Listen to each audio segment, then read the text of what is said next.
Shalom saudara, salam sejahtera dalam kasih Tuhan kita Yesus Kristus. Kebenaran hari ini 21 Mei berjudul Rela Kehilangan Hak untuk Diterima. Saudaraku, dalam Alkitab kita dapat menemukan kenyataan adanya penolakan yang dialami Yesus dari banyak pihak. Ya. Itu terjadi sejak kedatangannya ke dalam dunia. Sejak dalam kandungan, Yesus tertolak. Pertama kali penolakan itu datang dari Yusuf, tunangan Maria. Ya, walau pada akhirnya Yusuf menerima Maria setelah diberitahukan oleh malaikat perihal kehamilan Maria. Tetapi ingat, Yusuf sempat menolak kehadiran Yesus dalam rahim Maria. Ia mau meninggalkan Maria dengan diam-diam loh. Penolakan berikut terjadi oleh penduduk Bethlehem yang tidak menerima Maria dalam rumah yang pantas. Ya, sehingga Yesus harus lahir di kandang binatang. Penolakan yang paling berbahaya adalah perlawanan Herodes yang sangat bengis karena merasa terancam dengan kedatangan raja itu. Herodes terancam karena dengan kedatangan sosok yang diakui sebagai raja, kedudukannya ada dalam posisi berbahaya. Saudaraku, karena orang-orang tahu masa kecil Yesus, bahwa ia adalah anak pasangan Yusuf dan Maria dari Nazaret, maka Yesus tidak dihargai sama sekali di tempat di mana dia berasal. Mereka menolak kehadiran Yesus sama sekali di kota tersebut. Sebagai sosok yang menampilkan kehidupan yang berbeda dengan guru-guru agama dan ahli-ahli Taurat, Yesus sering tertolak oleh lingkungannya. Ya, untuk menyukakan Bapaknya, Yesus menyerahkan seluruh hak hidupnya. Dalam salah satu tulisannya, saudaraku, Paulus mengatakan, yang walaupun dalam rupa Allah, tidak menganggap kesetaraan dengan Allah itu sebagai milik yang harus dipertahankan. Melainkan telah mengosongkan dirinya sendiri, dan mengambil rupa seorang hamba dan menjadi sama dengan manusia. Ini satu tindakan yang sangat ekstrim, ya, dari Tuhan yang memiliki kekuasaan kemuliaan, lalu ia melepaskan kemuliaan tersebut, mengosongkan diri dan mengambil rupa seorang pelayan yang menjadi sama dengan manusia, dengan kita. Alkitab mengatakan bahwa dalam segala hal ia disamakan dengan manusia. Sikap Yesus yang dapat dilihat dalam peristiwa salib terkandung banyak hal kerelaan kehilangan hak untuk diterima. Terkandung banyak hal, ya. Kerelaan kehilangan hak untuk diterima. Jadi dari peristiwa salib itu kita melihat bukti-bukti dari kerelaan Tuhan Yesus untuk diterima. Jadi ya sudah, ia menerima kalau dirinya ditolak.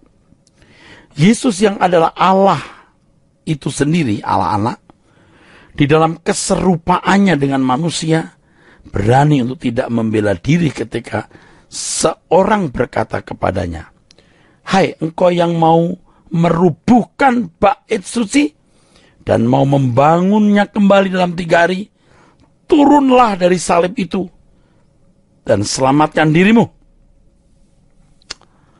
Saudaraku, Tuhan Yesus tidak membalas.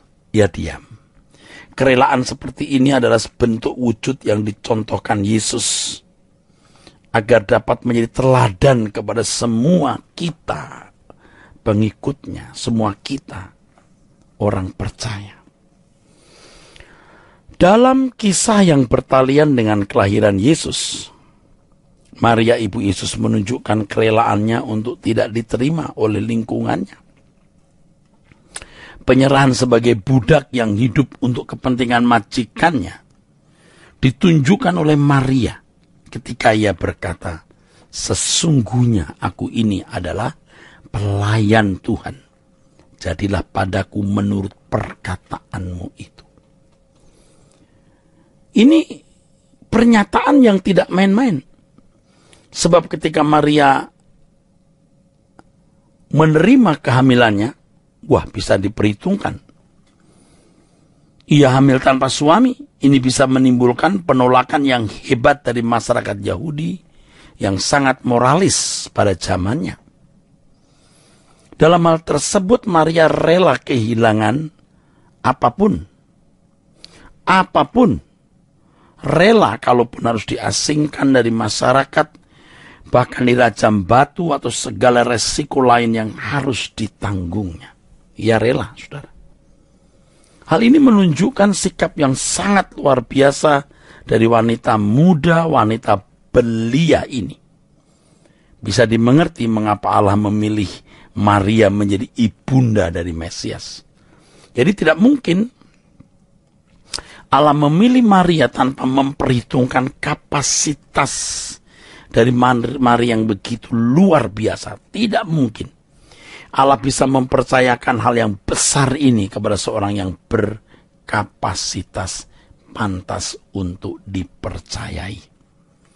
Saudaraku sekalian, kerelaan untuk tidak diterima tersebut merupakan ciri dari kehidupan seorang pelayan Tuhan yang rela berjiwa hamba seperti Yesus Kristus. Jabatan pelayan Tuhan dalam gereja bukanlah jabatan yang menuntut untuk dihargai dalam bentuk perlakuan khusus. Nah, ini penting bagi para pelayan Tuhan yang kalau dalam pelayanan ternyata ia tidak diterima. Kadang-kadang dihina, direndahkan, ya. Tak usah marah. Kalau marah berarti Anda tidak rela untuk kehilangan kehormatan, tidak rela untuk tidak diterima. Kita harus berjiwa besar.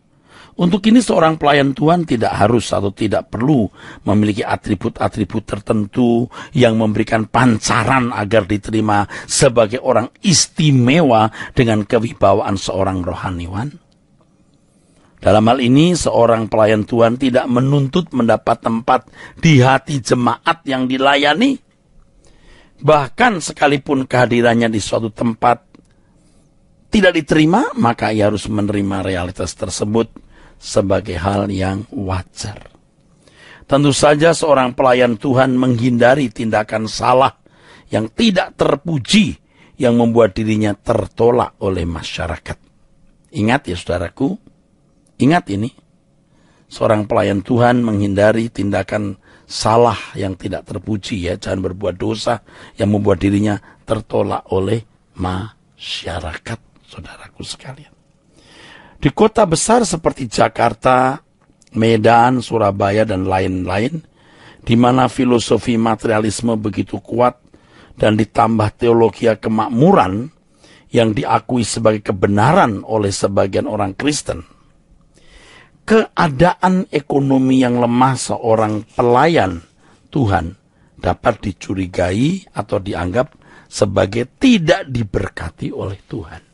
Jadi pendeta miskin itu sering direndahkan atau kadang direndahkan. Hal ini akan menciptakan perasaan inferiority complex atau rendah diri, inferior, jadi merasa rendah. Tetapi sebagai pelayan Tuhan yang mengerti bagaimana menjadi hamba Tuhan, penampilan lahiriah bukanlah sarana untuk diterima orang lain. Sebagai pelayan Tuhan kita harus bersikap sederhana. Kesederhanaan yang tulus memancarkan kerendahan hati Tuhan Yesus yang pasti memberkati sesama. Kiranya kebenaran ini memberkati saudara-saudara sekalian. Sola Gracia.